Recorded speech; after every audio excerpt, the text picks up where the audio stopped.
Kumusta po kayo? So, masaya po ako na nakasama ko po kayo sa napakahalagang gawain ng ating Panginoon para sa araw na ito. Okay po? So, umuulan po sa labas, medyo malamig yung panahon. Sana po walang may makatulog, ano po? So, dito po sa unahan, marami pa po mga bakanting upuan dahil hindi ko po sigurado kung matatapos ko po mamaya yung aking pagsasalita. Dahil medyo malapit na po mapaos. Okay po? So, pero hindi po mahalaga yung boses. Okay po? Yung mahalaga po yung salita ng Panginoon. Kaya nga kagabi, nagpaalam po ako sa leader ng fellowship, cell group fellowship na hindi makadalo dahil baka hindi pa ako makapagsalita ngayon. Siguro po dala na rin ng panahon at sunod-sunod na mga Bible seminars. Okay po?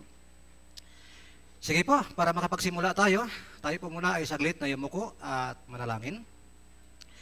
Muli Panginoon, sa umagang ito, kami po ay higit na nagpapasalamat, una sa lahat, sa kaligtasan po na ipinagkaloob ninyo sa amin. Bagaman kami ay isang hamak na makasalanan sa inyong harapan, kami po ay inyo pong tinubos at binayaran ang inyong mahalagang dugo upang makasama ka namin sa inyong walang hanggang kaharian. Salamat maging sa banal na Espiritu na patuloy po sa amin na umaakay upang mamuhay bilang isang Kristiyano, manatili sa iglesia hanggang sa inyong muling pagdating na gumagawa at sumusunod sa inyong kalooban. Salamat sa isa na pagadang pribilehiyo na ibinigay ninyo sa amin sa umagang ito upang kami po ay sama-samang makikinig at makapag-aral ang inyong mga salita kasama po ng mga brothers and sisters ng Castilios Church. At sa araw na ito, Panginoon, pakiusap, kami po ay humihingi ng inyong gabay sa amin pong gagawing napakahalagang gawain sa araw na ito. Ang inyong banal na Espiritu nawa, siya pong magbukas ng aming mga puso upang maunawaan po namin ang amin pong papag-aralan sa umagang ito. Kasama po o Diyos ng mga brothers and sisters na papunta pa lang sa dakong ito, naway patuloy niyo po silang ingatan. Kaya simula po sa aming gawain hanggang sa matapos, kami po ay aasa at magtitiwala sa inyo. At ang lahat ng ito dalangin namin sa pangalan ni Jesus na aming tagapagligtas. Amen. So, muli po maraming salamat sa lahat po na nakadalo po sa napakahalagang gawain ng Panginoon para sa araw na ito. Okay po? So, bagaman napakalayo po ng ating pong distansya sa bawat isa, galing po ako ng Palawan. Sabalit, alam ko po na pagdating ng Panginoong Jesucristo ay makakaroon po tayo ng sama-samang fellowship sa langit. Ano po? Sige po, at hindi po ako kanong mahaba magsalita kaya hindi po kayo makakatulog.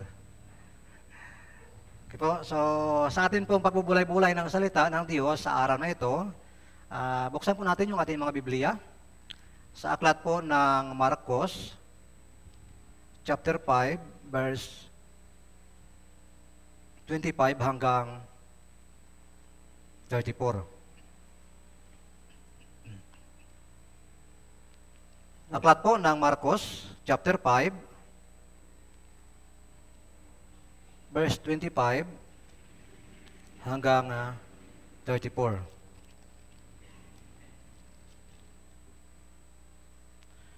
So, medyo mahaba po siya. So, pakisundan lang po sa inyong mga Biblia at babasahin ko po. Aklat po ng Marcos 5, simula tayo sa 25 hanggang 34. Ang sabi ng salita ng Panginoon, verse 25, may isang babae na 12 taon nang dinudugo at lubhang naghihirap na sa maraming magagamot. Nagugol na niya ang lahat ng nasa kanya at hindi siya gumaling ni kaunti man, kundi lalo pang lumubha.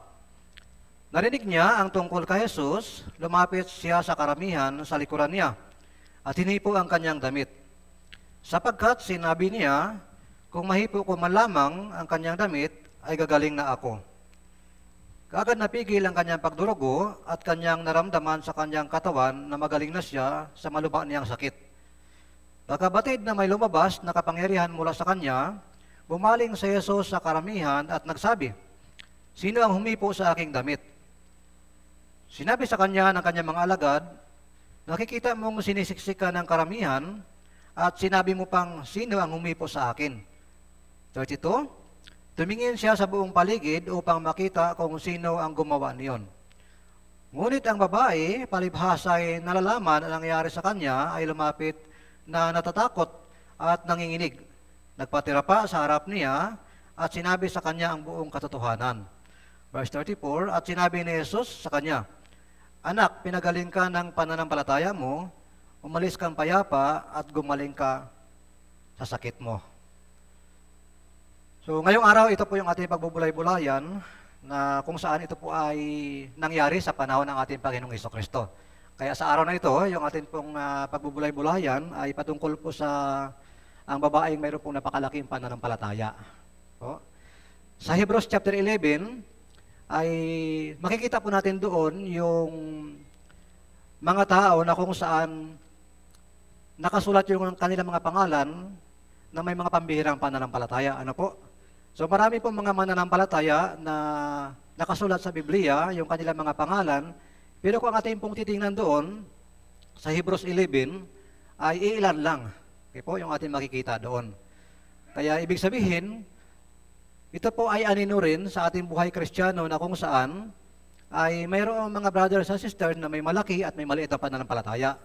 At sa mga hindi naman ligtas, mayroon din silang pananampalataya at mayroon naman yung iba, talagang napakaliit yung kanilang pananampalataya. Apo? Kaya yung mga taong may malaking pananampalataya na bagaman sa ating mga Bible seminar, nakikita nila yung mga kahit kaunting ebidensya lang, naniniwala sila sa salita ng Diyos. Okay po? Meron naman iba na kahit napakaraming ebidensya, yung kanila nakikita na patunay na yung Biblia ay salita ng Diyos, subalit hindi sila naniniwala. Okay po? Kaya tulad din ng babaeng ito, ay makikita po natin sa kanyang buhay yung isa pong katangian na mayroon pong pambihirang pananampalataya. Marahil siguro, sa tagal nyo na pong naging mananampalataya, ay paulit-ulit nyo na po itong naririnig, ano? Yung kwento patungkol po sa babaeng dinudugo. Okay po? Subalit, ito po ay hindi likas na kailangan nating pagsawaan. Okay? Dahil napakarami pong aral yung atin pa pong pwedeng makukuha patungkol po sa kwentong ito. Sa mga hindi ligtas at sa mga Kristiyano na kung saan ay nananatili sa iglesia. Okay po? So tingnan po natin ulit yung atin pong binasa kanina. Dito po sa verse 25, makikita po natin dito na kung saan yung babaeng ito ay mayroon po siya malubhang karamdaman. Okay po? At yung karamdamang yon, hindi ko po alam kung anong klase yon, basta yung sabi po ay nagbi-bleeding siya. Okay po? Dinudugo. So that time, wala pa namang ospital, kaya maaaring hindi na-diagnose kung anong sakit yon. No? Pero yung mahalaga, ay alam po natin yung klase. Okay po? At hindi lang po basta ang pagdurugo, kundi sabi dito, ito ay nangyari sa kanya sa loob ng 12 taon. Okay po? 12 years, ano? 12 years. So, yung pagkabanggit po dito habang binabasa ko po ito, hindi lang sabing schedule yung nangyari, kundi halos araw-araw, kumbaga. Pero nagtataka ako bakit nabuhay pa siya, no? Sa loob ng 12 years. Na tuloy-tuloy po yung pagdurugo. Kaya sabi po dito, sa verse 26, at lubhang naghihirap sa maraming manggagamot. Okay po, lubhang naghihirap. So habang nararanasan niya po yung karamdamang ito, gusto niya rin gumaling. Okay po? At yung problema po, habang naghahanap siya ng mga manggagamot para gumaling yung kanyang karamdaman, sabi ay lubhang lumalala. Okay po? Kaya, sa pagkakataong ito, dito po ay na-meet niya yung Panginoong Hesukristo. Okay po? Sa kanyang karamdamang ito, sa loob ng 12 years, ay na-meet niya po yung Panginoong Hesukristo. Na bagaman marami na yung mga napuntahan niya, manggagamot, ba't ibang klaseng mga magagaling na manggagamot, pero wala silang pagkakataon upang pagalingin siya. Pero sa pagkakataong ito, na-meet po ng Panginoong Hesukristo. Ano pong ibig sabihin ito? Ito babaeng ito, siya po ay represent ng mga taong makasalanan. Okay po? Na kung saan alam natin na yung tao na nilikha ng Diyos, na unang tao na si Adan, dati ay mayroon po silang magandang kaugnayan sa Diyos. lahat ay okay, maging yung kanilang pagkain, hanap buhay, walang problema. Pero sa punto na kung saan dumating yung kasalanan sa pamagitan ng panunukso ni Satanas, lahat po ay nagkaroon na ng problema. Tama po ba? Kaya dumating yung karamdaman, sakit, mga paghihirap. Kaya sabi sa atin ni Apostol Pablo sa 5:12 ng Roma, dumating ang kasalanan sa buong sanlibutan. Okay po? Sa pamagitan ng isang tao. Kaya lahat ay nagkasala. Kaya yung kasalanan ito po yung nagdulot o nagdala hanggang sa panahon natin sa mga tao sa kahirapan at hindi lang sa kahirapan, kundi maging sa impyerno. Okay po? Pero sa pamagitan po ng kahirapan ito po yung babaeng nagdurusa sa sakit ito po ay inalaw ng Diyos na mangyari sa kanya upang ma-meet niya po yung Panginoong Jesucristo. Kaya yung Diyos, alam niya po yung mga kahirapan natin. Po. Alam niya yung bawat nararanasan ng bawat tao at bawat isa sa atin. Kung atin pong makikita, kung naalala niyo po yung kwento doon sa Genesis chapter 50, verse 20, yung patungkol po kay Joseph. Okay po? Na kung saan si Joseph ay maliit pa, ipinagbili na ng kanyang mga kapatid doon sa Ehipto. At pagdating doon, ay naghirap siya. Wala naman siyang ginawang masama, pero siya po ay nagdusa at ginawang alipin. Okay po? Pero dahil sa siya ay inibig ng Diyos, inaalala siya ng Diyos sa kanyang kahirapan at ginawa siya sa isa sa pangalawang pinuno ng Ehipto. Ano po? So tingnan po natin para mas maunawaan natin, Genesis chapter 50, verse 20. Lagyan po natin ng tanda, yung atin pong binasa kanina, para madali po natin makita mamaya. Genesis chapter 50, verse 20. Babasahin ko po, pakisundan lang sa inyong mga Biblia. Genesis chapter 50, verse 20. Ang sabi ng salita ng Panginoon, kayo-kayo'y nagnasa ng masama laban sa akin. Ngunit inilagay ng Diyos para sa kabutihan upang mangyari ang gaya sa araw na ito upang mapanatiling buhay ang napakaraming tao. Okay po? Dumating po sa punto na kung saan isa na sa tinitingala sa Ehipto si Joseph. So dumating po yung tagutom, sa madaling salita, hindi ko na po isa-isahin. Alam ko po na alam ninyo ito. Hanggang dumating din yung tagutom sa lupain ng kanyang mga magulang, si Jacob. Kaya ano po yung nangyari? Bumili sila ng pagkain doon sa Egypt para mabuhay. Ang problema, nung dumating sila doon para bumili ng pagkain, nakilala nila, sa una hindi po nila nakilala si Joseph, pero nung huli, nagpakilala sa kanila. Ngayon yung problema, iniisip nila yung kanilang kasalanan, kaya nga talaga yung tao po may kasalanan, ano po? Hindi talaga makakalimutan, no? Nandoon talaga yung konsensya. Kaya sabi nila ngayon, patay tayo ngayon. Gaganti yung ating kapatid sa ating ginawa sa kanya, lalo pa ngayon, ay hindi biro yung kanyang katungkulan dito sa Ehipto. Pero habang nag-aalala po sila sa kanilang buhay, ano po yung sinabi ni Joseph sa kanila? Kayo nagnasa ng masama laban sa akin, pero huwag kayong mag-alala. Hinahayaan nyo ng Diyos na gawin ninyo sa akin para mapanatiling buhay yung ating lahi. Kaya sa madaling salita, yung plano, yung masamang ginawa nila sa kanilang kapatid na si Joseph, hindi po talaga nila ginawa yon na sa kanilang sariling desisyon. Kalooban, kundi yun po ay plano ng Diyos. Ginamit lang po yung kanyang mga kapatid para ihanda si Joseph sa paparating na tagutom. Kaya ibig sabihin, hindi po lahat ng kahirapan sa madaling salita, ito ay masama. Kundi ito po ay ginagawa ng Diyos bilang kaparaanan para mas higit natin makikita yung Diyos sa buhay natin.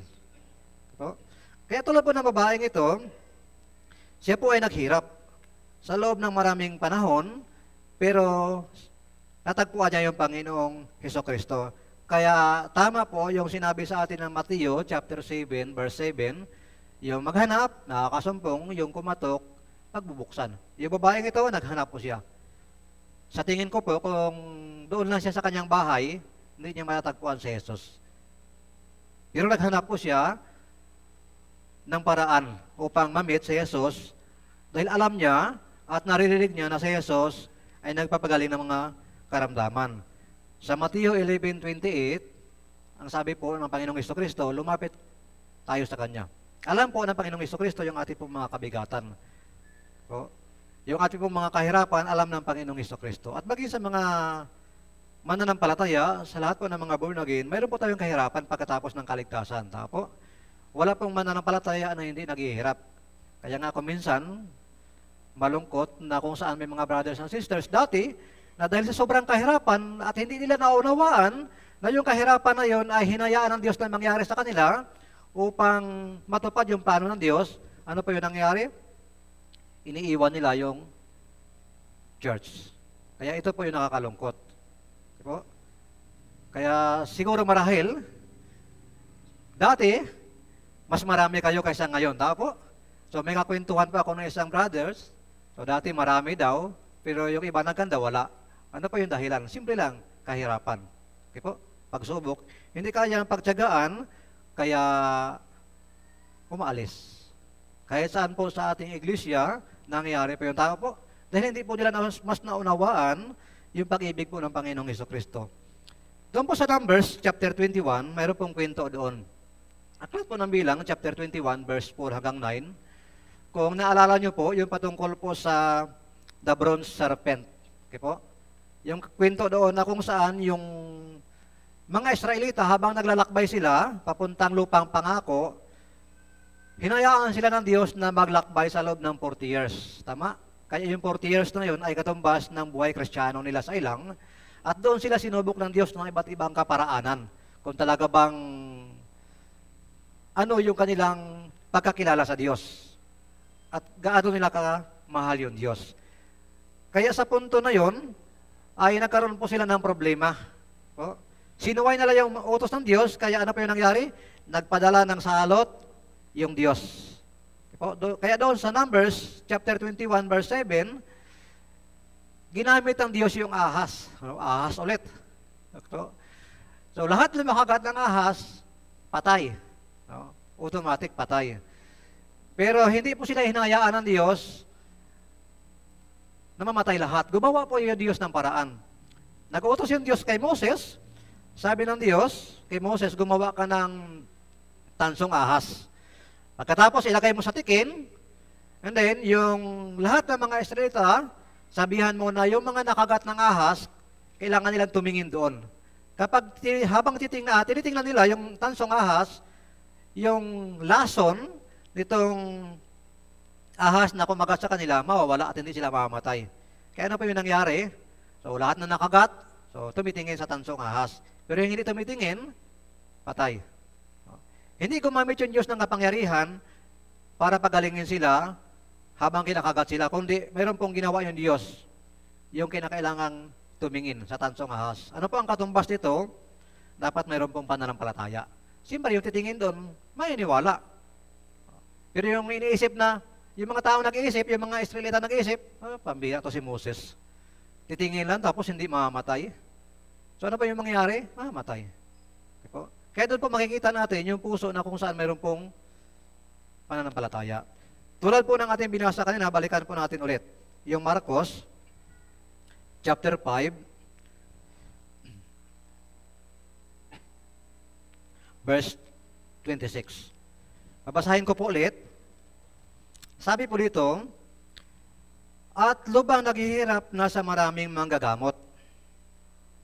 Nagugol na niya ang lahat ng nasa kanya at hindi siya gumaling ni kaunti man, kundi lalo pang lumubha. Okay po? Habang pumupunta siya, kumbaga sa panahon natin ngayon, habang hinahanap niya yung mga espesyalista ng mga doktor, nagpapagamot doon, abay lalo pang lumulubha. Okay po? Lalo pang lumulubha. At ang problema pa dito, sabi, nagugol na niya ang lahat sa kanya. Ano pong ibig sabihin? Pera, ari-arian. Wala na natira sa kanyang kapapagamot. So may mga experience po yung mga mga tao, no? May mga experience po sa ganitong mga bagay na kung saan lahat ng paraan gagawin para lang mabuhay, di ba? O, yung mga may sakit, yung lalo pa yung may mga kuminsan may mga talagang malubhang sakit, So lahat, Dok, gawin mo yung lahat, mabuhay lang yung aking pasyente.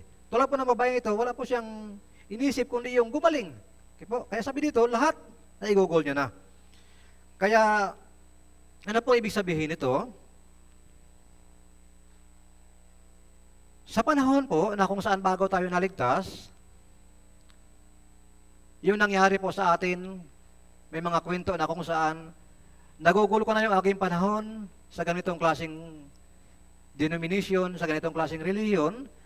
Matagal ako nag-offering, marami na yung aking naiambag, mahabang panahon ako doong nag-church, pero ngayon ko lang natagpuan yung kaligtasan. Apo? Kaya sabi sa atin ng Ecclesiastes, tingnan po natin. Aklat po ng Ecclesiastes, chapter 7, verse 29. Babasahin ko po, pakisundan ninyo sa inyong mga Biblia. Ecclesiastes, o mga ngaral, 7, verse 29.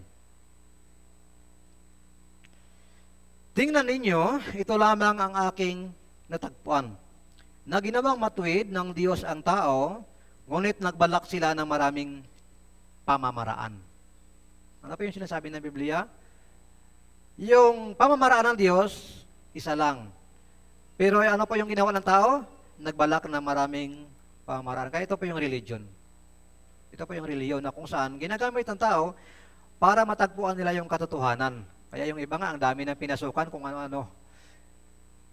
Pero nung matagpuan po natin yung katotohanan, naiba yung ating pananaw sa ating buhay, at naiba yung ating pananaw patungkol po sa mga brothers and sisters. Tama po? Kaya, ibig sabihin, sinasabi ng Biblia na sa pamagitan lang talaga ng ating Panginoong Jesucristo, matatagpuan yung kaligtasan.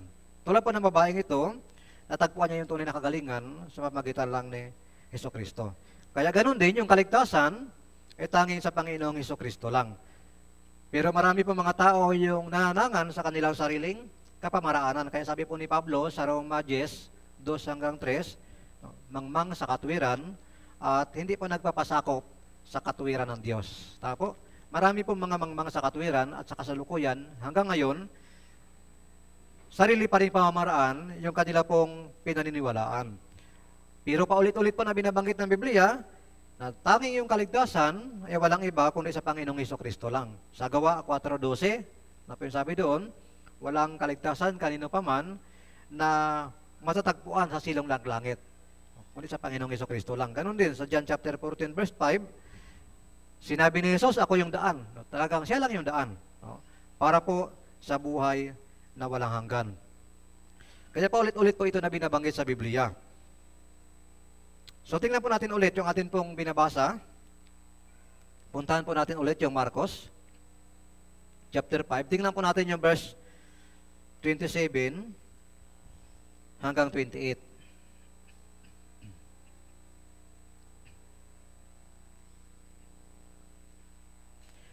Narinig niya ang tungkol kay Jesus, lumapit siya sa karamihan, sa likuran niya at hinipo ang kanyang damit. Ito na po yung nangyari ngayon. Sa panahon ito na kung saan si Jesus nangangaral, napakaraming tao. Sa panahon ni Jesus, yung mga tao po, napakarami. Pero sa katunayan, yung mga taong pumupunta kay Jesus, hindi naman lahat nakikinig sa kanyang sinasabi, kundi pumupunta doon para mapagaling yung kanilang mga karamdaman. Pumupunta sila kay Jesus para sa kanilang pakinabang pisikal. Kaya isa rin ito, yung babae, siya napabilang na pumunta doon. Pero nung pumunta ito, mayroon po siyang kaibahan. Mayroon siyang pananampalataya. Kaya sabi po dito, nung marinig niya tungkol kay Jesus, lumapit siya. Okay? Yung salitang karamihan, hindi niya kayang pumunta sa harapan para makipag-usap. Kundi doon lang siya sa likuran. Okay po? Sa sobrang dami ng tao. At sabi dito, hinipo yung kanyang damit. Kanina po, yung Panginoong Jesucristo. Kaya makikita po natin dito yung klase ng babae ito na mayroon pong talagang pambihirang pananampalataya. Inisip niya sa kanyang sarili, kahit damit lang, yung mahipo okay na. Kahit hindi na ako makipag-usap sa kanya, kahit hindi na kailangang ilihans niya yung kamay niya at ipag-pray ako, damit lang. Okay po? Kaya, sa verse 28, tingnan po natin. Sapagkat sinasabi niya, kung mahipo ko man lamang ang kanyang damit, ay gagaling na ako. Talagang pambihira, no? Pambihira. Alam niyo po, habang sinisiksik ng mga tao si Jesus, imposible na walang ibang tao doon na mayroong karamdaman na hindi makasagi sa kay Jesus. Tama? Maaari rin siyang nabangga o maaari pa nga sigurong naapakan sa dami ng tao, pero hindi sila nakatala o hindi po naisulat sa Biblia na gumaling sila, kundi maliban po sa babaeng ito. Kaya dito po, yung kanyang pangarap, no? Yung kanya pong iniisip, mahipo ko man lang ng yung kanyang damit. Kaya ano po yung nangyari sa kanya? Gumaling siya dahil sa pananampalataya na mayroon siya. Katumbas po ito ng mga tao nakikinig ng Bible Seminar. Tingnan niyo po kung minsan, pag nag-iimbita tayo, napakaraming tao. Pari-parihong nakikinig, pari-parihong nagbabasa, pero hindi o lahat mayroong pananampalataya. Tama po? Sino lang po yung mayroong pananampalataya? Yung pagkatapos ng Bible Seminar ay nakakaunawa. At kakaunti lang. Pero lahat sila parehong nakarinig. Tama po? Pareho silang nagbabasa kung ano po yung nakikita sa screen. Pero yung nakakaunawa lang at naliligtas, yung mayroong kaisipan, naniniwala ako dyan. Salita ng Diyos yan. Mayroon pong pananampalataya. Sa Biblia, ulit-ulit po na binanggit yung mga tao mayroon pong pambihirang pananampalataya. Hindi lang yung babaeng ito.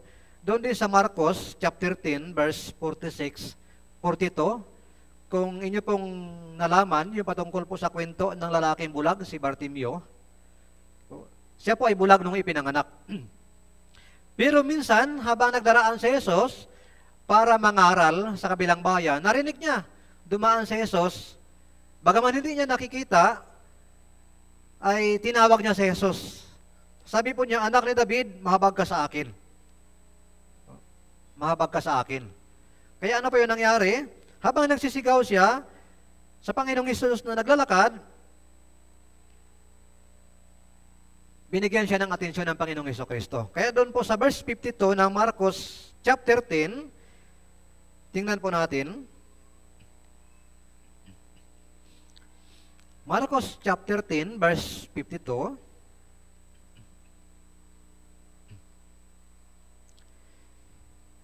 Sinabi sa kanya ni Jesus, humayo ka, pinagaling ka ng iyong pananampalataya, agad na nagbalik ang kanyang paningin at siya ay sumunod sa kanya. At siya ay sumunod sa kanya sa daan. Okay po?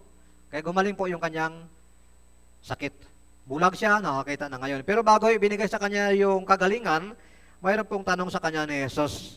Sinabi sa kanya ni Jesus, doon po sa, bago yung verse 51, bago po yung verse 52, sinabi sa kanya ni Jesus, ano ang ibig kong gawin para sa iyo?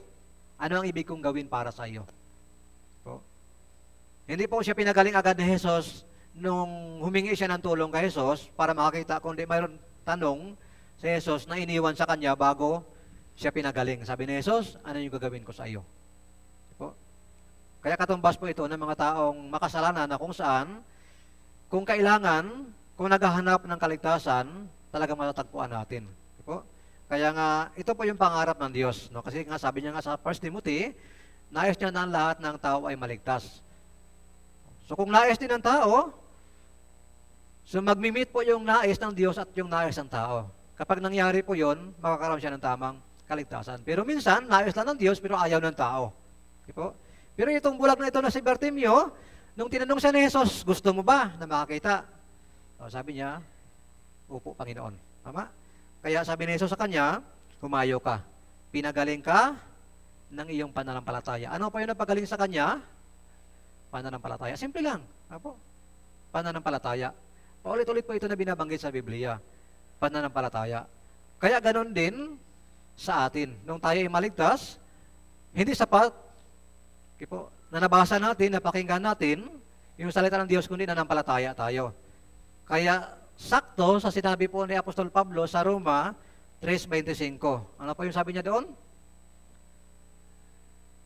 Mabisa yung dugo ni Jesus sa pamagitan ng pananampalataya. Ibig sabihin po, bagaman tinubos na po yung lahat ng tao sa buong mundo, Pero kung hindi po sila naniwala o nanampalataya, wala yung bisa. Okay po? Yung taong itong si Bartimeo, bagaman si Jesus mayroon pong kapangyarihan, kaya siyang pagalingin anytime. Pero kung hindi po siya nagkaroon ng pananampalataya, pwede kaya siya makakita? Hindi. Okay po? Nakadepende sa pananampalataya. Okay po? Kaya, yung pananampalataya na ating pong sinampalatayanan noong marinig natin, noong araw na narinig natin yung Ebanghelyo, ano po yung naging katumbas nun sa pananampalataya na mayroon tayo? Tingnan po natin. Unang Pedro 1:9. Babasahin ko po, pakisundan lang sa inyong mga Biblia ulit. Unang Pedro, chapter 1, verse 9. Na inyong tinatanggap ang bunga ng inyong pananampalataya, ang kaligtasan ng inyong mga kaluluwa. Kaya tingnan nyo po, kung gaano po kalaki yung magbabago sa ating buhay sa pamagitan ng pananampalataya. Sa pamagitan ng pananampalataya, sabi dito, nagkaroon tayo ng kasiguraduhan sa ating mga kaluluwa. Kaya yung bunga ng ating pananampalataya ay kaligtasan ng ating mga kaluluwa. So balikan po natin ulit yung ating pong talata na binabasa kanina. Sa Mark, chapter 5, verse 28. Sapagkat sinasabi niya, kung mahipo ko man lamang ang kanyang damit, ay gagaling na ako. Sinasabi niya, ito po ay nasa kanyang isipan. At dito po natin makikita na kaya pong basahin ng Panginoong Hesukristo yung kanyang isipan. Tama po? Siya lang yung nakakaalam yung babaeng ito, pero bakit siya gumaling? Kasi yung iniisip niya, alam na Hesukristo. Pero, at doon po sa Mateo chapter 8 verse 10, mayroon pong ganitong klase rin.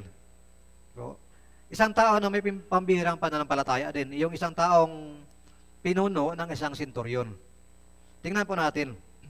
Sa Mateo chapter 8 verse 10.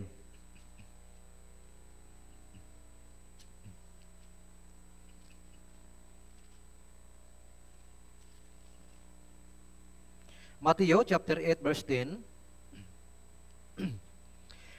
Nang marinig ito ni Jesus ay namangha siya at sinabi sa mga sumunod sa kanya, katotohanan ang sinasabi ko sa inyo, kahit sa Israel man ay hindi ako nakatagpo ng ganito kalaking pananampalataya. Sino po ito? Ito po yung isang senturyon na kung saan sa panahon din na nagpapagaling si Jesus ng mga karamdaman, nangangaral, narinig niya si Jesus.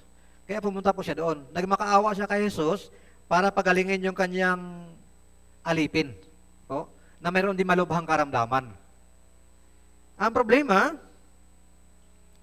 gusto ni Jesus na pumunta sa kanya, pero hindi po siya pumayag. Kaya sabi niya po, sa verse 8, tingnan po natin, atras tayo ng kaunti, Mateo, chapter 8, verse 8. Ngunit sumagot ang senturyon at sinabi, Panginoon, hindi ako karapat-dapat sa iyo na puntahan mo aking bahay. Ngunit sabihin mo lamang ang salita at gagaling ang aking alipin. Ito po yung nakita ni Jesus sa kanya na pambihirang pananampalataya. Tingnan niyo po, sa panahon na yon, sa oras na yon, abala si Jesus para mangaral. At may mga taong nagpapagaling, pumupunta doon para gumaling yung kanilang karamdaman. Kaya nakita po ng senturyon na ito, kung aabalahin ko pa si Jesus, yung Panginoon, malaking bagay yung mawawala sa kanya. Kaya sinabi niya kay Jesus, Panginoon, hindi pa ako karapat-dapat na puntahan mo sa aking bahay. Sabihin mo lang at gagalin na yung aking alipin. Abay talaga pambihira, no? Ibig sabihin po, naniniwala siya na kahit wala, doon sa harapan ni Jesus, yung kanyang alipin na mayroong malubhang karamdaman, gagaling. Kaya ano po yung sabi sa kanya ni Jesus? Wala pa akong nakitang ganitong klaseng pananampalataya sa Israel.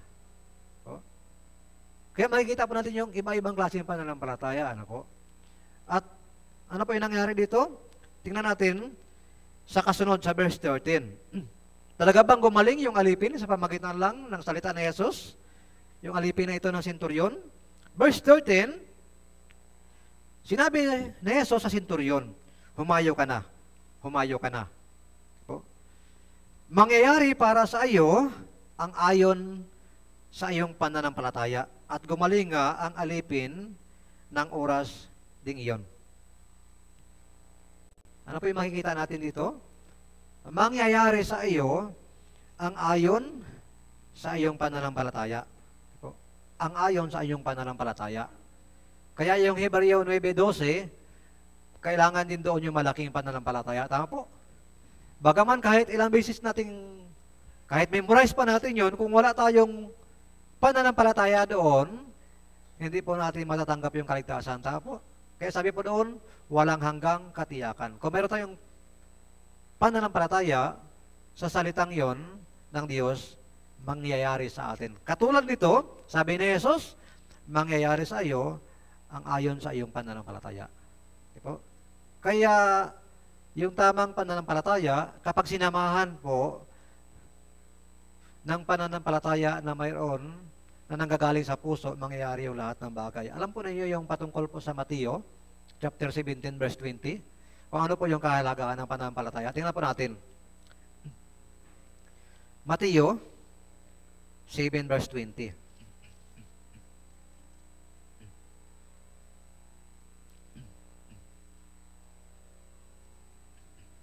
Babasahin ko po, pag-isunod lang sa inyong mga Biblia. Mateo, 17, verse 20.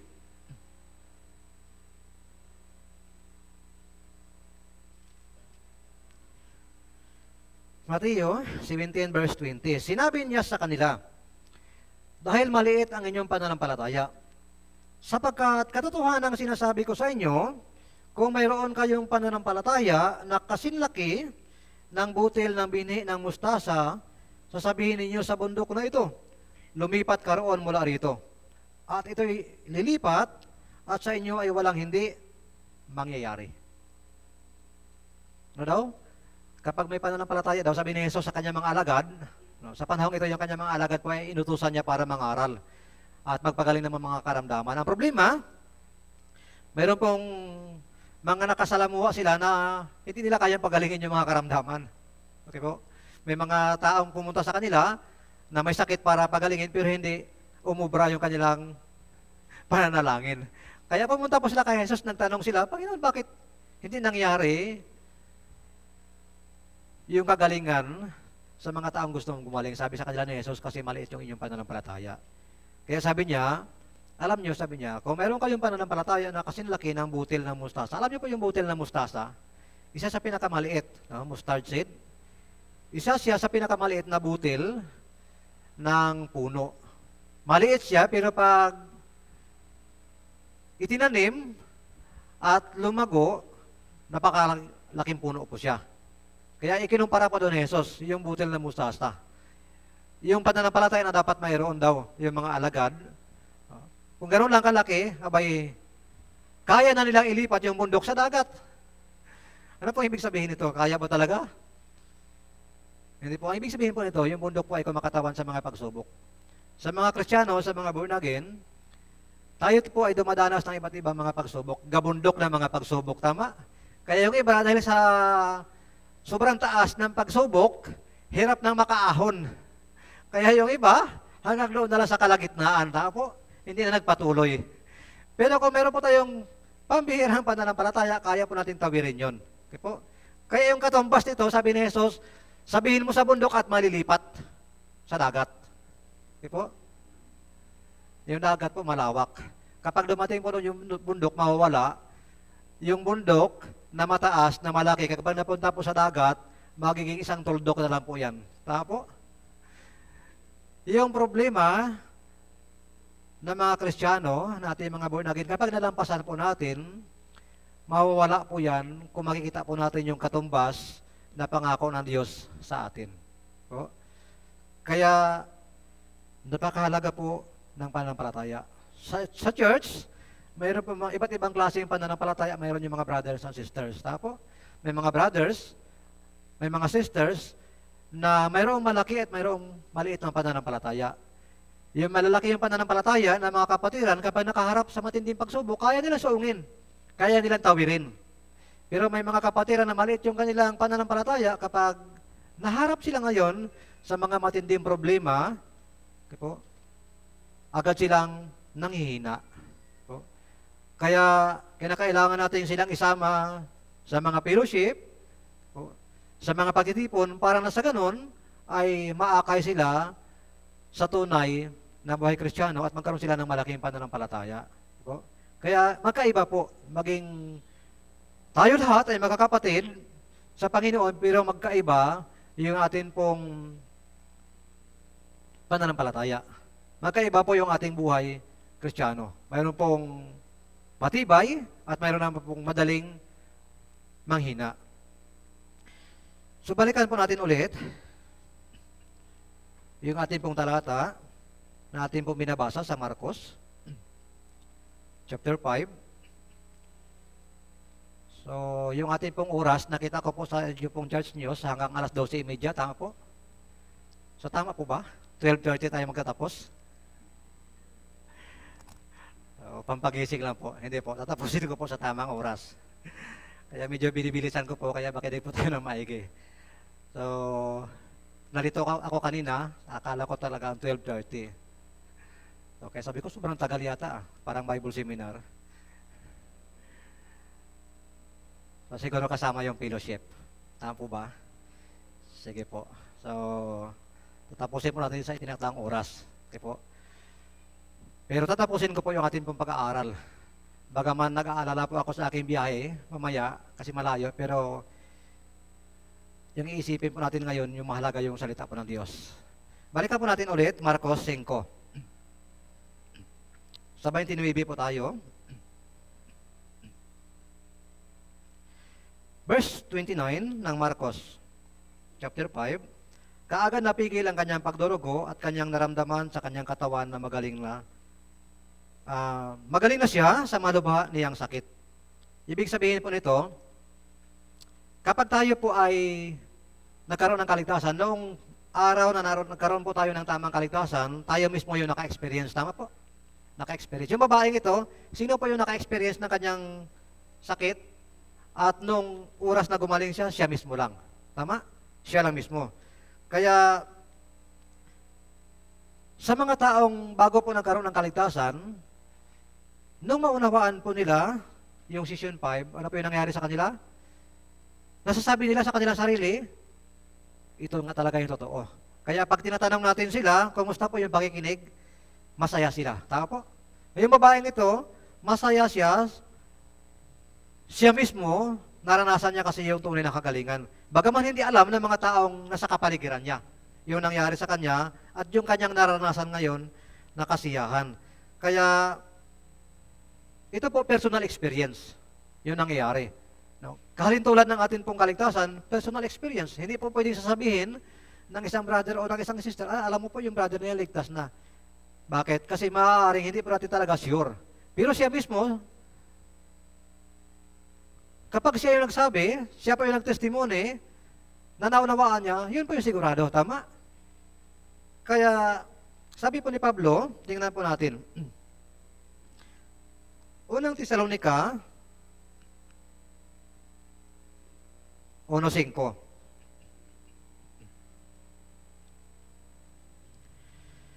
Sapagkat ang aming ebanghelyo ay hindi dumating sa inyo sa salita lamang, kundi sa kapangyarihan at sa Espiritu Santo, sa lubos na pagtitiwala. Kung anong pagkatao ang aming pinatunayan sa inyo alang-alang sa inyo. Sabi po dito, yung ebanghelyo ay dumating daw, hindi sa pamagitan ng salita lamang.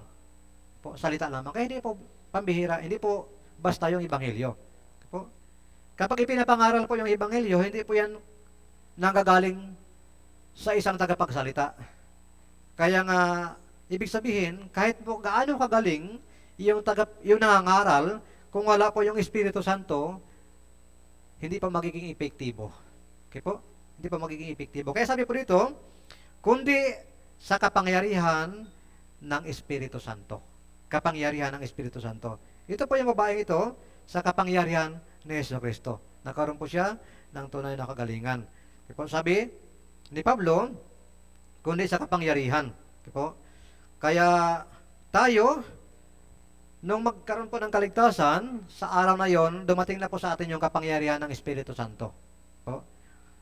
Kaya sa lahat ng mga Kristiyano, sa lahat po ng mga born again, na nakaunawa ng pag-ibig ng Diyos, dumating po yung kapangyarihan ng Espiritu Santo sa atin.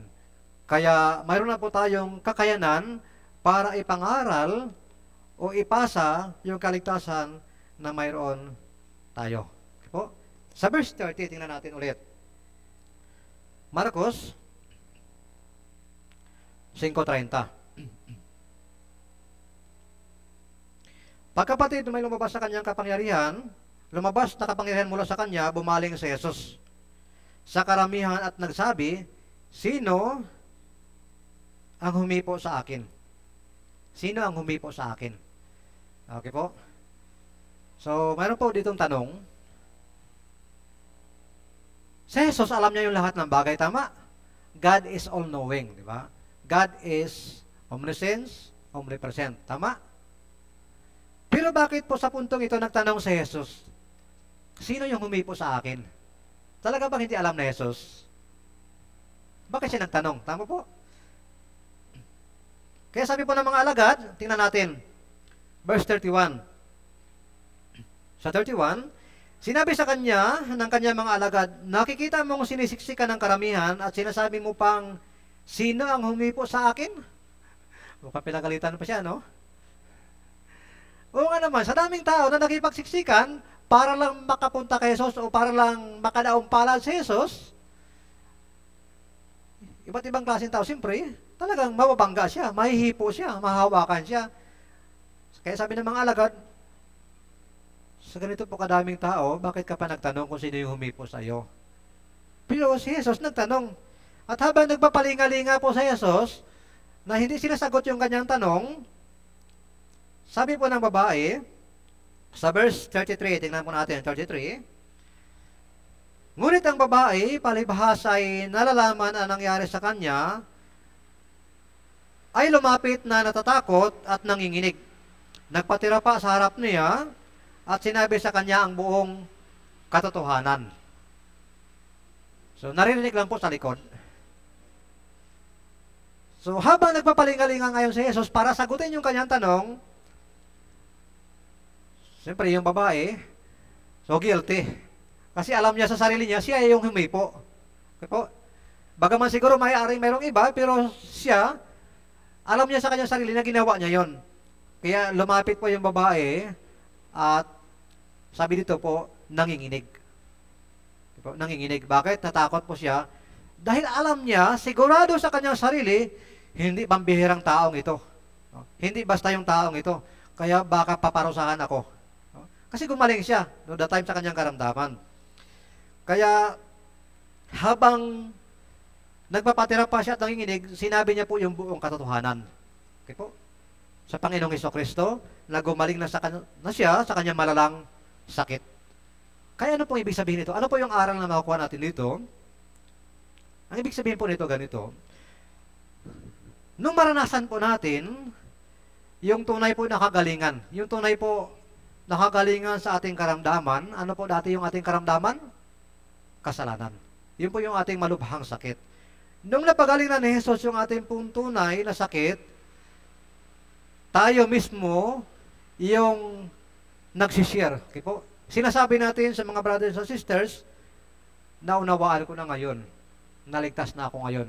Kaya nga po, mayroong pong Kolosas 1:9, di ba? Yun po yung ating testimony. Mula ng araw na ating marinig, yung biyaya ng Diyos sa katotohanan. Kaya kung kailan po ninyo narinig, kung anong araw ninyo naunawaan, tandang-tanda natin yun at lagi natin tinatandaan at tuwing testimony, laging sinasabi. Okay po? Yung babaeng ito, hindi po hinayaan ni Jesus, hindi niya po ikwento. Pwede niya ikwento sa mga taong nasa paligid niya, alam niyo yung babaeng ito, gumaling siya sa kanyang sakit.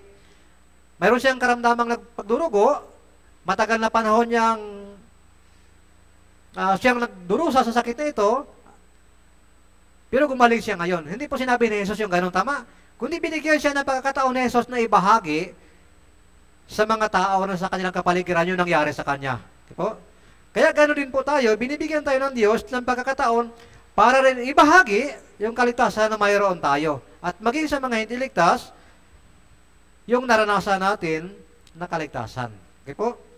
Kaya, yung babaeng ito, nagbigay po siya ng pagkakataon sa Jesucristo upang ibahagi, hindi lang po sa kay Jesus, kundi sa mga taong nasa paligid nila, yung kanya pong naranasan.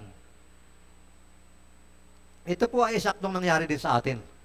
Sa ating mga nagkaroon po ng kaligtasan, ginagawa din po natin ito.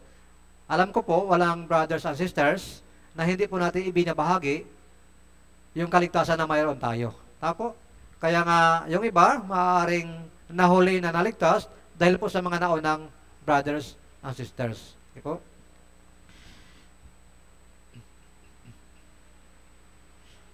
Kaya sa Roma, tingnan po natin. Roma, chapter 1, verse 16.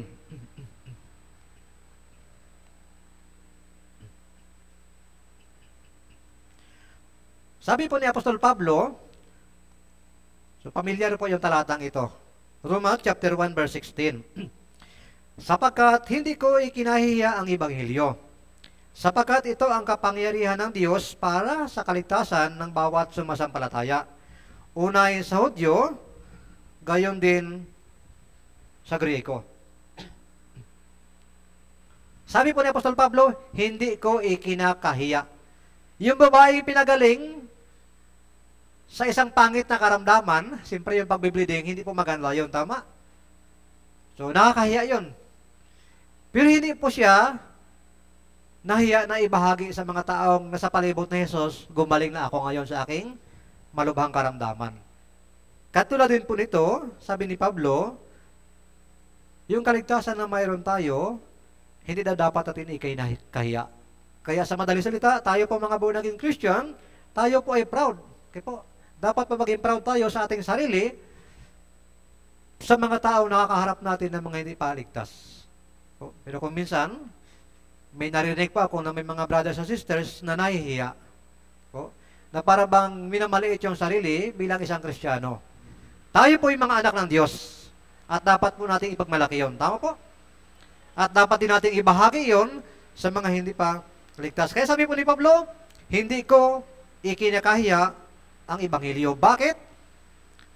Dito yung kapangyarihan ng Diyos para sa kaligtasan. Kapag ikinakahiya natin yun, yung Ebanghelyong yun, paano sila maliligtas ngayon? Po? Paulit-ulit po yung binanggit ni Apostol Pablo, maging sa ikalawang Timoteo, chapter 1, verse 8. Nasabi po doon, huwag mong ikahiya ang pagpapatotoo sa ating Panginoon. Huwag ikahiya. Po? Huwag nating ikahiya. Malapit na pong dumating yung Panginoong Jesucristo, hindi ko po alam kung kaano po karami ang inyong bilang. Pero sigurado po ako, mas marami po yung bilang dito sa Castelios ng mga hindi ligtas. Tama po? Kaya ibig sabihin, mas kinakailangan pa nating magpatotoo sa mga taong nasa kapaligiran natin. Na bago dumating yung Panginoong Jesucristo, sana ay makasama natin sila sa walang hanggang kaharian ay pinangako ng Diyos. Marami na pong mga tanda, lahat po ng tanda, ipinapakita na sa atin ng Biblia, paparating na si Jesus. Kaya dapat po ay mas lalo tayong maging masipag. Balikan po natin ulit yung atin pong binabasa. Yung atin pong talata sa Marcos 5. Dito po tayo sa 34. Verse 34. So, panghuli na po ito. Pero hindi pa po tayo magkatapos. Okay po? Verse 34. Babasahin ko po ulit. Pakisundan sa inyo mga Biblia. At sinabi ni Jesus sa kanya, anak, pinagaling ka ng pananampalataya mo. Umalis kang payapa at gumaling ka sa sakit mo. Po? So, nagdeklara na ngayon, yung Panginoong Jesucristo, gumaling ka na sa sakit mo. Kaya sabi niya, umalis kang payapa. Dahil sa pananampalataya ng babaeng ito, ano po? Gumaling siya sa pamagitan ng kapangyarihan ng Diyos. Sa pamagitan ng kapangyarihan ng Diyos, gumaling yung babaeng ito. Kaya yung kapangyarihan ng Diyos po, ito po yung magdadala sa mga tao upang magkaroon sila ng kagalingan. Kaya sa panahon po natin ngayon, sa kasalukuyang panahon po natin, nasaan po ba yung kapangyarihan ng Diyos? Si Jesus po nasa langit, pero nasa atin yung kanyang salita. Pero ang Panginoong Hesus, hanggang sa ating panahon po, ay patuloy po na yung kanyang kapangyarihan ay nangyayari. At ito po ay nasa iglesia. Yung kapangyarihan ng Diyos ngayon sa panahon natin ngayon ay nasa church. Ito po yung katotohanan. Kaya ibig sabihin po, nasa atin po yung kapangyarihan ng Diyos na kung saan pwede po natin gamitin para sa mga taong mayroon ding karamdaman na walang iba kundi yung sakit. Sabi po ni Jesus dito, pansinin po natin maigi. Pinagaling ka ng pananampalataya mo. Pinagaling ka ng pananampalataya mo. Umalis kang payapa. Payapa. O? Una, makikita po natin dito sa talatang ito na talagang si Jesucristo po yung tunay na manggagamot. Okay po? At hindi lamang sa karamdamang pisikal, kundi maging sa karamdamang espiritual. At hindi lang po sa mga sakit sa katawan, kundi maging yung mga taong namatay na, kaya niya rin buhayin. Kaya maging si Lazaro, 4 na araw na patay, kaya niya pang buhayin. Kaya makikita po natin yung kapangyarihan ni Jesus. Sa Juan, chapter 12, verse 9, na kung saan, maging patay, ay kaya niya rin buhayin. Kaya, ano pong ibig sabihin ito? Ito po ay anino lamang ng mga karamdaman na talagang tunay na pinapagaling ng Panginoong Jesucristo. Ipinapakita po sa atin sa talatang ito na kung saan nagkaroon po ng katuparan yung propesiya sa Lumang Tipan. Kaya sabi po sa atin ng Mateo, tingnan po natin saglit yung Mateo. So balikan po natin mamaya yung ating talata ulit. Sa Mateo, chapter 8, verse 17.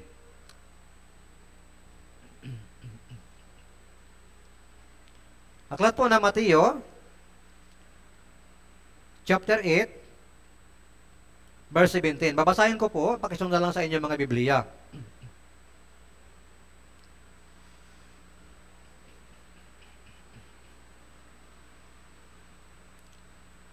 Ito ay upang matupad ang sinasabi sa pamagitan ni Propeta Isaias. Kinuha niya ang ating mga sakit at pinasan niya ang ating mga karamdaman. Okay po? Dahil sa pag-ibig ng Diyos, siya nagpasan ng lahat ng ating karamdaman. Karamdaman ng walang iba kundi yung kasalanan. Sakit na dati iniisip natin na wala naman tayong sakit. Mabuti yung ating kondisyon, ngunit ang totoo ay malala. Okay po? Dahil sa kasalanan. Subalit, sabi ng Biblia, siya nag-alis ng lahat ng iyon at upang bigyan tayo ng kapayapaan. Kaya, 100% na sinabi ni Jesus sa babaeng ito, umalis kang payapa.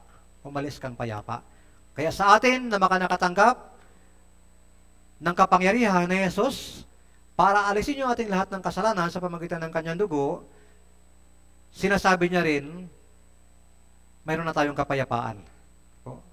Tulad ng babaeng ito, sabi niya, umalis kang payapa. Kaya hinayaan po siya ni Jesus na umalis na mapayapa. Dahil natiyak na ni Jesus na hindi na siya babalikan ng kanyang karamdaman. Na talagang nagkaroon na siya ng tunay na kagalingan. Kaya ganoon din tayo, nang matiyak ni Jesus yung pagtubos sa lahat ng ating kasalanan, na siya magdala sa atin sa impyerno, ay sinabi niya ring mapayapa na tayo. Meron na tayong tunay na kapayapaan. Kaya sabi po sa atin ng Hebreo 9:12, tinitiyak ang wala hanggang katubusan. Kaya nung pinaniwalaan po natin yon, nagkaroon na po tayo ng kumpiyansa. Tama po? Sa ating sarili, ibig sabihin, hindi na po tayo mapapahamak. Tingnan po natin yung aklat ng Juan, chapter 14, verse 27.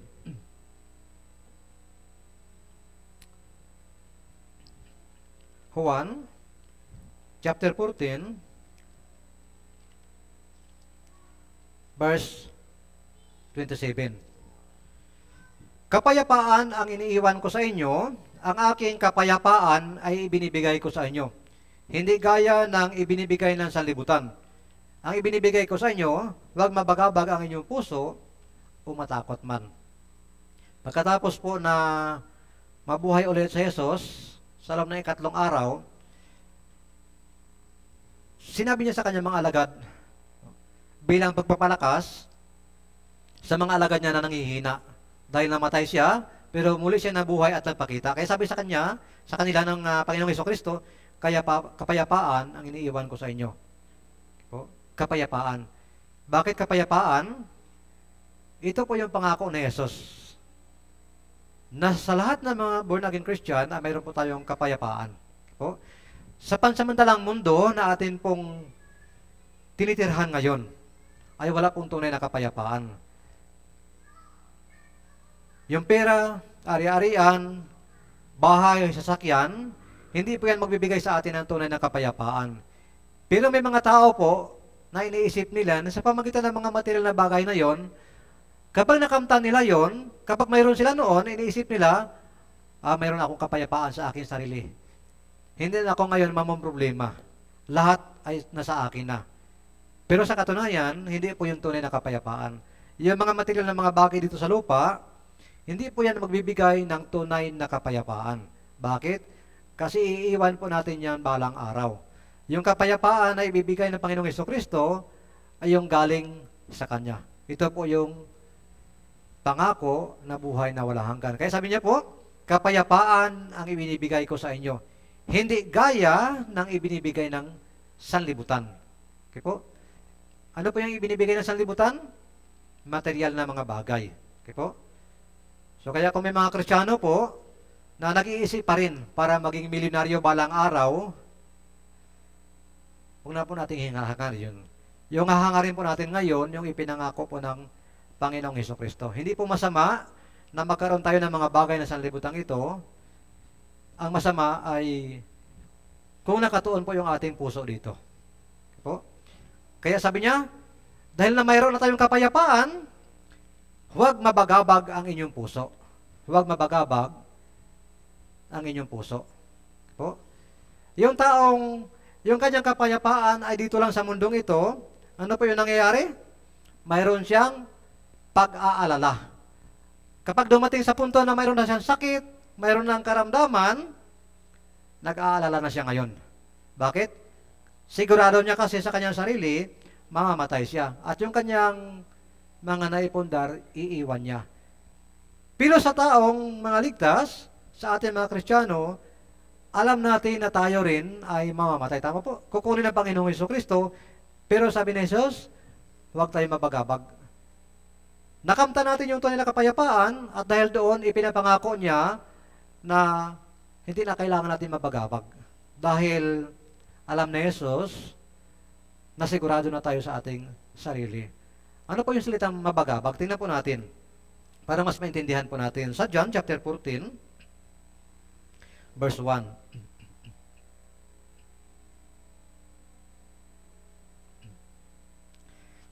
John o Juan 14:1. Huwag mabagabag ang inyong puso. Sumampalataya kayo sa Diyos, sumampalataya naman kayo sa akin. Sa bahay ng aking ama ay maraming tahanan. Kung hindi gayon, sasabihin ko ba sa inyo, na ako'y paroroon upang ihanda ko ang lugar para sa inyo. At kung ako'y pumunta roon at maihanda ko ang isang lugar para sa inyo, ako'y babalik at kayo'y tatanggapin ko sa aking sarili. Upang kung saan ako naroon, kayo rin ay naroon. Napakaganda po ng talatang ito na iniwan ng Panginoong Hesukristo. Sabi niya po, huwag mabagabag. Sa English po, let not your heart be troubled. Po? Kasi nga, yung mga taong wala tunay na kaligtasan, ano po? Laging nag-aalala. Bagaman mayroon na sila ng lahat ng bagay. Po? So naghanda po yung Panginoon ng walang hanggang tahanan sa langit sa lahat ng mga born again. Kaya sabi niya, huwag na kayo mabagabag. Kaya kung medyo hindi maganda yung kalagayan sa mundong ito, okay lang. Kung hindi mansyon yung bahay mo, okay lang. Okay po? Sa langit, makakaroon ka ng mansyon. Tingnan po natin, mas maliwanag po sa English. Ito po, sa verse 2. John chapter 14, verse 2. Sabi po dito, sa bahay ng aking ama ay maraming tahanan. Sa bahay ng aking ama. Sabi po sa English, in my Father's house are many mansions. Gusto niyo pong tumira sa mansion? Yung iba po ba sa atin, meron na pong mga mansion ngayon? Wow, may mga mansion po kayo. So, okay po yon. Pero yung mga wala, huwag na po kayong mangarap. Doon po sa langit, sabi po dito, marami. Okay po? Yung inahanda ng Diyos sa atin. Kaya alam niyo po, habang binabasa ko po ito, pinapangarap ko po na marating ito. Okay po? Hindi po natin kayang ipaliwanag. Kaya nga po sabi ni Pablo, hindi niya kayang ipaliwanag yung inihanda ng Diyos sa atin doon sa langit. Bakit? Kasi yung ating isipan limitado. No? Limitation lang yung kayang abutin ng ating isipan. Hindi natin kayang abutin yung pangarap ng Diyos na inihanda para sa atin. Okay po? Kaya dapat po nating asamin ito. Yung mga kahirapan sa mundong ito, lampasan po ninyo. Pagtagumpayan po natin, hingin po natin yung tulong ng Diyos. Tingnan po natin ngayon at pangarapin po natin ngayon yung inihanda ng Diyos na tahanan para sa atin. O? Kaya yung mga bagay na mayroon tayo ngayon, kung hindi po tayo kontento sa mga bagay na yon, walang problema. O? Kung naghihirap tayo sa mundong ito, walang problema. Darating po yung panahon, lahat masusulit sa harapan po ng Panginoong Hesukristo. Kaya po yung nangangarap na mag-ipon pa na mas maraming ari-arian sa mundong ito, dapat po mas pangarapin natin na mag-ipon sa langit. O, hindi po masama na magkaroon po ng maraming pera, pero hindi po ito yung layunin ng ating buhay. O, yung layunin po ng ating buhay ay doon sa langit at makagawa ng kalooban ng Diyos. Balikan po natin ulit yung ating talata.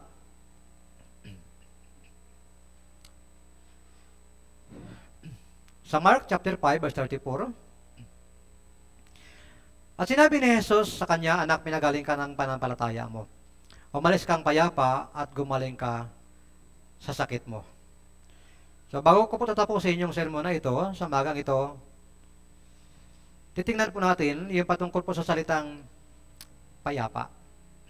Na binanggit po ng Panginoong Hesukristo dito po sa babaeng nagkaroon po ng tunay na kagalingan. Dahil po sa kanyang pananampalataya, sa pambihirang pananampalatayang ito ng babae, nagkaroon po siya ng tunay na kagalingan. At sa panahon natin ngayon, yung kapangyarihan na ito, na kung saan nagpagaling sa babaeng ito, ay nasa atin din ngayon sa iglesia, sa church. At tayo, na mga kabahagi ng iglesia, ay meron din pong kapangyarihan para ipangaral ito.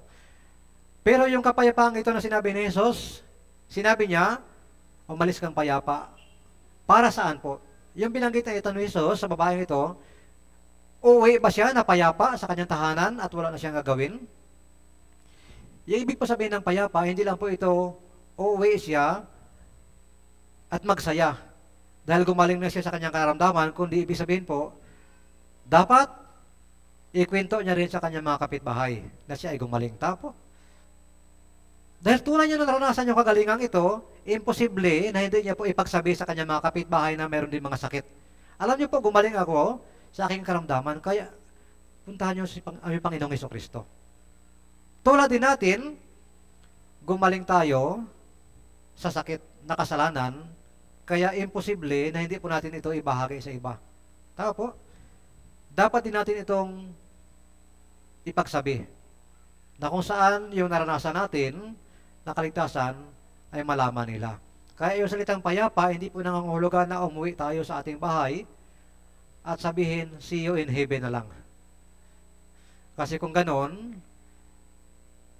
sisingilin po sa atin yung kapahamakan ng mga taong hindi po maliligtas. Tingnan po natin, panghuling talata, 2 Timoteo 4:12.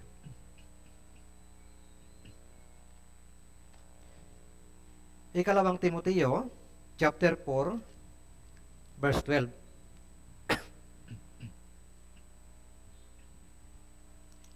Sa harapan ng Diyos at ni Kristo Jesus, na siya ang hahatol sa mga buhay at sa mga patay, At sa kanyang pagpapakita, sa kanyang kaharian, ay inaatasan kita. Ito po yung sabi ni Apostol Pablo kay Timoteo sa verse 2. Ikalawang Timoteo, chapter 4, verse 1 hanggang 2. Sa verse 2, ipangaral mo ang salita. Magsikap ka sa kapanahunan at sa di kapanahunan. Magtuwid ka, manaway ka, mangaral ka na may buong pagtitiyaga at pagtuturo. Ito po yung mahigpit na utos ni Apostol Pablo kay Timoteo na kanya pong kamanggagawa. At alam natin lahat na ito po ay hindi lamang utos ni Apostol Pablo kay Timoteo, kundi ito po ay utos sa lahat ng mga Kristiyano. Lumalago po at ipinapangaral ng Philippine Life Mission yung salita ng Diyos, yung Ebanghelyo. Yung tunay po na Ebanghelyo dahil sa mga brothers and sisters. Ibig sabihin, dumarami yung mga naliligtas sa sama-samang pangangaral at pag-iimbita ng mga ligaw na kaluluwa. Sa madaling salita, yung pangangaral at pagliligtas ay hindi po kayang gawin ng isang tao. O? Hindi kayang gawin ni Apostol Pablo, kaya sinabi niya kay Timoteo. At hindi kayang gawin ito ni Timoteo, kaya ibig sabihin, hindi rin po ito kayang gawin ng isang tao. Hindi po ito kayang gawin ng isang brothers and sisters. Hindi po ito kayang gawin ni Pastor Park Lungwan. Kundi, magagawa po ito, yung mahirap na gawain ito, magagawa po natin kung sama-sama po nating gagawin. Okay po ba? Alam niyo po, bago po si Jesus umakyat sa langit, yung kahuli-hulihang bilin niya sa mga alagad, bago siya umakyat sa langit, ano po, alam niyo po ba kung ano yon? Sa Matthew chapter 28 verse 19. Pagkatapos si Jesus na mabuhay ulit sa loob ng 3 araw, nagpakita siya sa mga alagad at sa mga mananampalataya sa loob ng 40 araw. Tama? 40 days. At muli niyang ipinangaral. Ano po yung kanyang ipinangaral? Ebanghelyo. At pagkatapos niya pong ipangaral, yung Ebanghelyo, umakyat sa langit, at habang itinataas siya papunta sa langit, mayroon po siyang mahalagang utos sa mga alagad. Tingnan po natin. So, panghuli na po ito. Mateo 28:19. Mateo chapter 28 verse 19. At kung maaari po, bilang pagkatapos natin, ay sabay-sabay po nating babasahin. Mateo 28 verse 19. Kung nakita na po, basahin po natin ng sabay-sabay. 3, 2, 1. Kaya't sa paghayo ninyo, gawin ninyong alagad ang lahat ng mga bansa. Bautismuhan ninyo sila sa pangalan ng Ama at ng Anak at ng Espiritu Santo. Naunawaan po. Sabi ni Jesus, kaya't sa paghayo ninyo. Okay po, paghayo. Ano po yung dapat ihayo? Yung Ebanghelyo. At ang kasunod po nun ay yung Christian life. Kaya kaligtasan at buhay Kristiyano. Okay po? Kaya ito po yung mahalagang utos ni Jesus. At hindi lang ito utos sa kanyang mga alagad, kundi ito po ay utos sa lahat ng mga Kristiyano. Lahat tayo ay mga tagasunod ng Panginoong Hesukristo na dapat po natin itong sundin. Hanggang sa pagdating ni Jesus, nawa ay ipangaral po natin. Marami alam ko po, marami pa pong mga kapamilya ninyo, kakilala, mahal sa buhay ang hindi paligtas. Kaya sana baka bago po sila abutan ng pagdating ni Jesus, makasama po ninyo sila. Maraming salamat po. Tayo po'y manalangin. Salamat Panginoon sa umagang ito, sa inyo pong pag-ibig at pagkakataon na ibinigay sa amin upang mapakinggan po namin ang inyong mga salita. Nawa ay nagkaroon po kami ng patuloy na kalakasan sa kabila ng buhay Kristiyano ng mga brothers and sisters ng Castillejos. Marami pong mga pinagdaanan yung bawat isa sa amin, iba't ibang klase mga suliranin. Maaaring hindi po alam ng bawat isa, subalit kayo po ay nakakaalam. Pakiusap po Diyos, tulungan niyo po sila na lumago sa kanilang buhay Kristiyano, dagdagan yung pananampalataya sa kabila ng mga kahirapan, upang matupad ang layunin ng aming pong buhay hanggang sa inyong muling pagdating na maipangaral na mas masipag at mas matapang pa yung ebanghelyo ng kaligtasan. Sama-sama namin gawin yung gawain ito upang nang sa ganon ay maluwalhati ka habang kami po ay namubuhay sa mundong ito na kung saan nag-aantay ng inyong muling pagdating. Pakiusap po Diyos sa pansamantalang paghihiwalay ng bawat isa sa amin, naway ingatan po ninyo sila sa pag-uwi sa kanila po mga tahanan at sa mga haharapin na mga trabaho ng mga brothers and sisters, iba't ibang klaseng mga gawain naway inyo po ingatan at nang sa ganon, ngunit nyo pong ibalik sa susunod na mga pagtitipon sa dakong ito. Kaya maraming salamat sa inyong mga salita na nagbigay po ng patuloy na encouragement at kalakasan sa espiritual ng bawat isa sa amin. At ang lahat ng ito dalangin namin sa pangalan ng Panginoon Hesus Kristo.